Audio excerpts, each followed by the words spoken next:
शहर भर में हर्ष और उल्लास के साथ शादी नवरात्रि मनाया जा रहा है।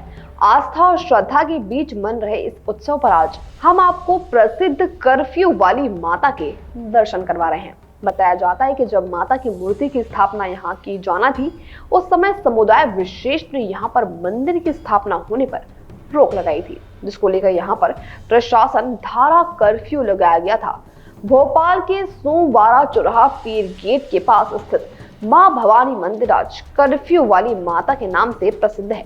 इसका निर्माण सन 1980 में हुआ था। इससे पहले आश्विन मास की नवरात्र में यहाँ मिट्टी की प्रतिमा स्थापित की जाती थी।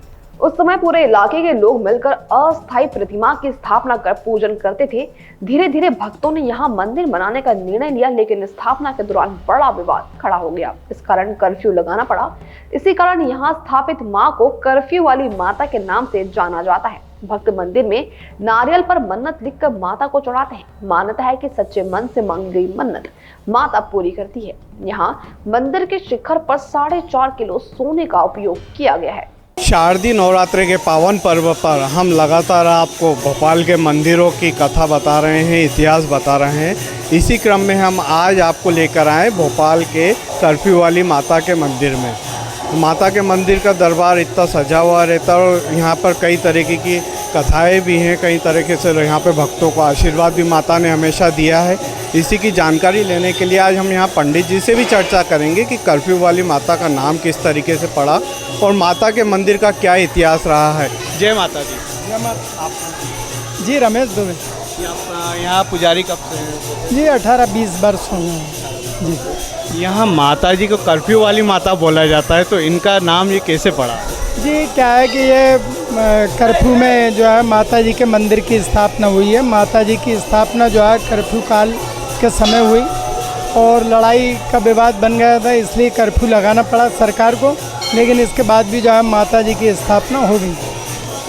तो मतलब माता के मंदिर को लेकर ही मतलब यहाँ कर्फ्यू लगा था मतलब? जी माता जी के मंदिर को लेकर ही कर्फ्यू लगा गया था कि मतलब ऑब्जेक्शन था कि यहाँ माता जी नहीं बैठेंगे, लेकिन उनकी कृपा थी और कर्फ्यू के बावजूद भी जो है माता जी की स्थापना हो गई जी। अच्छा, तो इतने वर्षों से आप यहाँ पूजा कर रहे हैं, तो माता की कितने वर्षों पूर्व हुई थी स्थापना मंदिर की? जी 25-30 वर्ष पूर्व जो है हुई थी। इसको 45-47 वर्ष के लगभग जो है मंदिर को स्थापना हुए हो गई माता जी।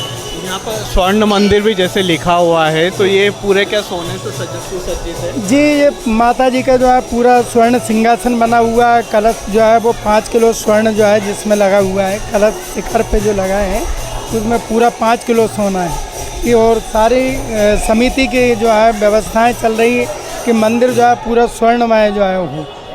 अच्छा, वैसे तो सभी जगह माता और देवी देवता का अपना महत्व माना गया है, सबकी अपनी शक्ति रहती है। बाकी कर्फ्यू वाली माता जी की ऐसी क्या विशेषता है जिसके लिए भक्तों को लाभ पहुंचता है हमेशा? क्या है कि यहाँ श्रद्धा, भक्ति और आस्था का केंद्र है और जो श्रद्धा को लेकर के आता है तो उसकी मनोकामना पूर्ण होती है। बहुत दूर दूर तक के जो है यहाँ पे आते हैं और जो भावना लेकर, वो जो श्रद्धा को लेकर, आस्था को लेकर आता है तो उसकी मनोकामना पूर्ण होती है। यहाँ पर नवरात्र के अलावा भी भक्तों की भीड़ रहती है हमेशा? जी जी बिल्कुल, ये तो बहुत ही प्रतिष्ठित मंदिर है और जो है यहाँ सिद्धि, जिसको सिद्ध स्थान कहते हैं, सिद्ध पीठ कहते हैं। यहाँ तो जो है फिल्मों की शूटिंग वाले भी जो है आते हैं, बॉम्बे से जो है दिल्ली, बड़े बड़े दूर जो है अपने देश भारत के अलावा भी जो है विदेशों के लोग दर्शन करने के लिए आते हैं। मंदिर की जो कार्यशैली है और जो दूसरी व्यवस्था है, वो यहाँ पर क्या ट्रस्ट बना हुआ है उसके लिए? यह समिति का जो है ट्रस्ट बना हुआ है और समिति जो है मंदिर का संचालन करती है और बहुत ही अच्छे ढंग से जो है सारे त्यौहार पर्व अच्छे रूप से जो है मनाए जाते हैं, बढ़ चढ़ के। तो यहाँ पर प्रतिदिन नवरात्रि में आरती का क्या समय रहता है जिससे?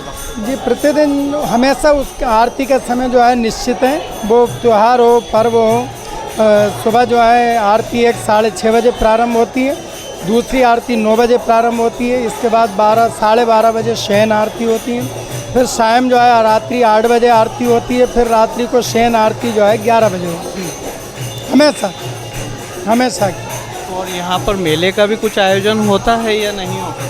नहीं, मेले का जहाँ कोई आए, यहाँ तो वैसे ही जो है शहर है और यहाँ तो 24 घंटे मेले ही चल रहा है। ये तो यहाँ तो आयोजन ही है, ये चल ही रहा है जब तक माँ का दरबार खुला है। वो शहर राजधानी है तो वो तो मेला चल ही रहा है। भक्तों का मेला लग जाता है त्यौहार पर में। देखिए, हमने यहाँ पंडित जी से जाना यहाँ का कि किस तरीके से माता का नाम कर्फ्यू वाली माता पड़ा और यहाँ पर किस तरीके से मंदिर की स्थापना हुई और यहाँ पर प्रतिदिन ही नवरात्र के अलावा भी प्रतिदिन यहाँ भक्तों का तांता लगा हुआ रहता है। राजीव टाइम लगातार भक्त भी मंदिर में आते हैं। हम इसी तरीके से कुछ भक्तों से भी चाहेंगे बात करना। जय माता दी। जय माता की। मेरा नाम रघुनंदन निगोदिया, मैं सीहोर से आया है। मैं 35 साल पहले सिंधी मार्केट कॉलोनी में रहता था, यहीं पे नीचे बाजार।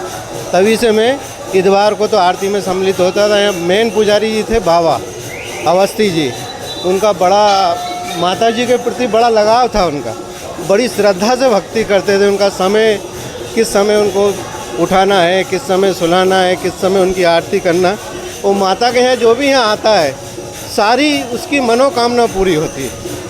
आज मैं बहुत अच्छे स्थान पे हूँ। तकरीबन मेरा डायग्नोस्टिक सेंटर है सीहोर में, 35 साल से चला रहा हूँ। वो मैं हर वर्ष चैत के नवरात्रे हों, चौर पवन के नवरात्र हों, मैं दर्शन करने के लिए माता के दरबार माथा टेकने के लिए ज़रूर आता हूँ। ओम शांति। देखिए, यहाँ पर भक्तों ने भी बताया कि काफ़ी लंबे समय से जुड़े हुए हैं और यहाँ पे आकर आत्मिक शांति के अलावा माता के चमत्कार भी मिलते हैं। राजीव टाइम्स के लिए राहुल अग्रवाल बताएं।